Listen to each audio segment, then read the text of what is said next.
Over the past few years, one of the most requested bike brands that I review on my channel has been Ibis. So I reached out to Ibis a few months ago and asked them about a demo, and they came through. So I asked them for the Ripley.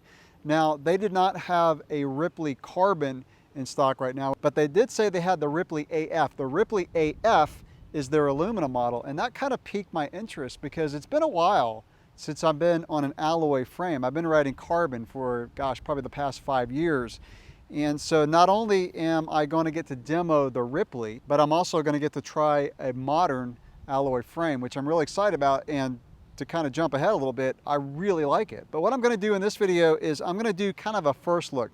Just looking over the bike real quick. I'm not going to go in as much detail as I do in my first look videos because this is a prototype. And so all the specs on this bike are fairly close to what they're going to be in production, but they're not exactly what they're going to be for the different models. And then finally, I'm going to talk about my initial ride impressions because I got this bike built up on a Wednesday night, drove up to North Carolina, straight to DuPont State Forest the next day, pulled it off the car and rode it, and I had a really good ride on this bike. But before I get into my initial ride impressions, let's take a close-up look at the Ripley AF.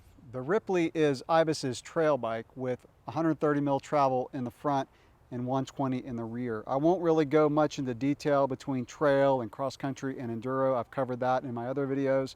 I'll put a link in the description below. But trail bikes, for those of you who are newer to riding, are really built to cover a wide variety of riding. They climb very well compared to an enduro or downhill bike, and then going downhill, they typically have plenty of travel for most trails and most riders. Now, like I said, this is a prototype, so it's got a mix of components that may not end up on the final version, but this particular one has SLX cranks. It's got a Shimano Deore rear derailleur. It's got Shimano 12-speed, and this is actually the first time I've ridden Shimano 12-speed. I've ridden SRAM, but the Shimano actually works pretty well.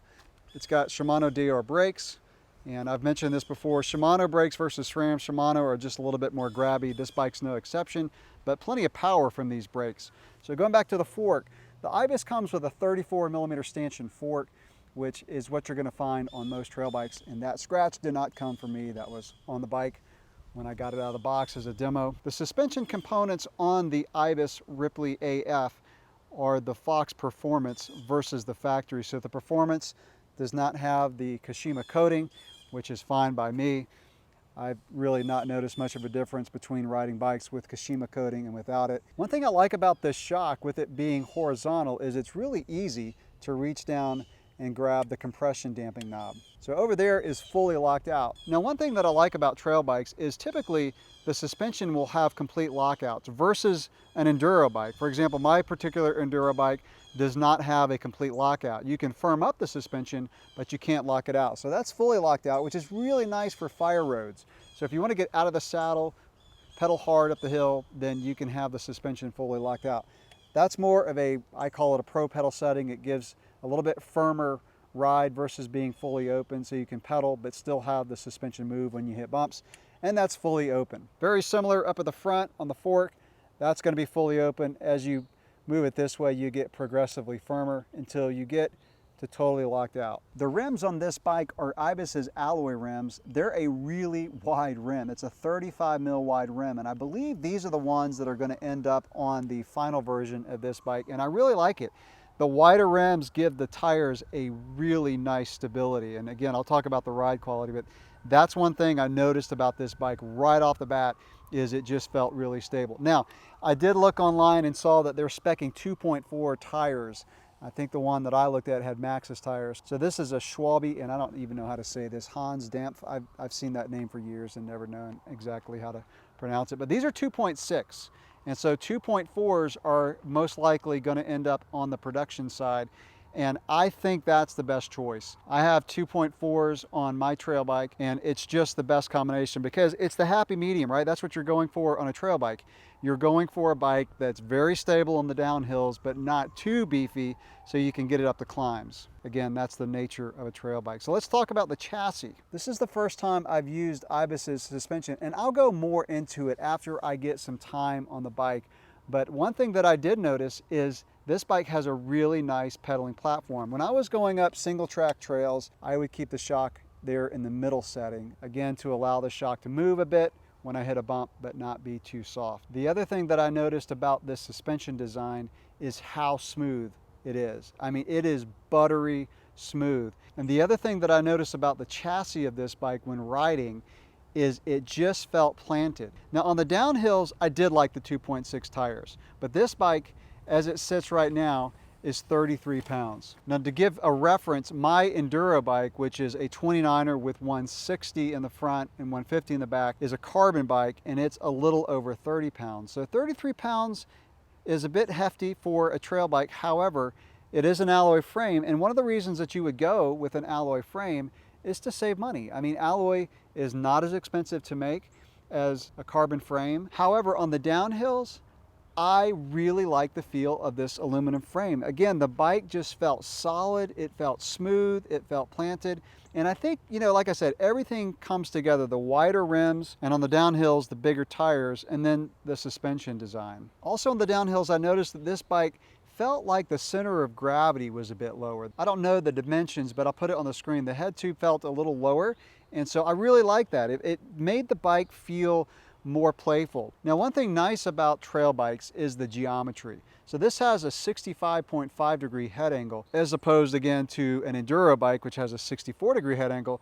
And one thing I like about that is how the bike feels on the climbs. It doesn't feel like the front end wanders around. I mean, it's not going to be quite as crisp as like a cross-country bike, but it doesn't wander around when you're climbing. And then when you're going downhill, the trails that I was riding, I mean, again, this bike just, it felt planted, but it also felt playful. And that's the beauty of trail bikes, is again, it's kind of that happy medium. It's not too sluggish, but it's not too steep to where the bike's going to feel twitchy and unstable. Ibis, I think, really nailed it with this geometry to, like I said, make the bike feel fast and planted, but also feel playful. The cockpit on this particular model is really dialed. I think this stem is about a 35 to 40 from what I can tell, and the bars feel like they're about 780. And I looked on Ibis's website, and some of the models of the Ripley AF did have 780 wide bars, which again is a really nice width. A few other components that I want to mention: the Ibis Ripley, this particular model has a KS dropper seat post, and I've used KS in the past. Super smooth, easy to maintain, really nice dropper post. And then of course, my favorite saddle. Every time I jump on a WTB Silverado, I'm just reminded of how good this saddle is. I have this saddle on a couple of my personal bikes, and it's you know, every saddle's different for different people, but for me, the WTB Silverado is the saddle of choice. So that's just kind of an overview, initial ride impressions of the Ibis Ripley AF. And honestly, on the downhills, I did not miss a carbon frame. It's on the uphills and the acceleration, that's where you feel the weight. Now, part of that weight is going to be in the tires. With 2.4 tires, the bike's going to drop some rotational weight, which really affects how well the bike accelerates. So again, I think 2.4s are the ideal trail bike tire size, and I'm glad Ibis is putting those on their final production bikes. But it kind of speaks to the versatility of the bike, the fact that you can fit 2.6 tires on this bike. And if you wanted to take this bike in more rugged terrain, sacrificing some weight, some climbing speed, to be able to have the bike feel a little bit more stable over really rough, rocky, chunky trails, you can put 2.6s, and you can, again, have this bike be pretty versatile. So I'll be riding this bike in the mountains, and I'll be taking it back to my home trails in Florida, which, yes, we do have some really good mountain bike trails in Florida, better than what most people believe. So I'm going to take this bike on some of the slow tech trails that we have in Florida, and also on my local fast flowy trails. I'm going to be comparing it to my Transition Spur, which is my personal trail bike. It's a carbon trail bike. It's a very light trail bike. It's about 26.5 pounds. But I really want to see how, you know, the alloy frame feels compared to carbon, riding them back to back, and also how the stiffness compares. And that's one thing I didn't mention yet, is this bike is really laterally stiff. This bike kind of reminds me of the Niner Jet 9 RDO that I had in my fleet for quite a while. It just has that planted yet playful feel that I liked about the Jet 9. So that'll wrap it up for this first look of the bike and my initial ride impressions. So stay tuned to my channel as I do follow-up reviews on the Ripley AF, which I'm liking it. Catch you in the next one. Thanks for watching.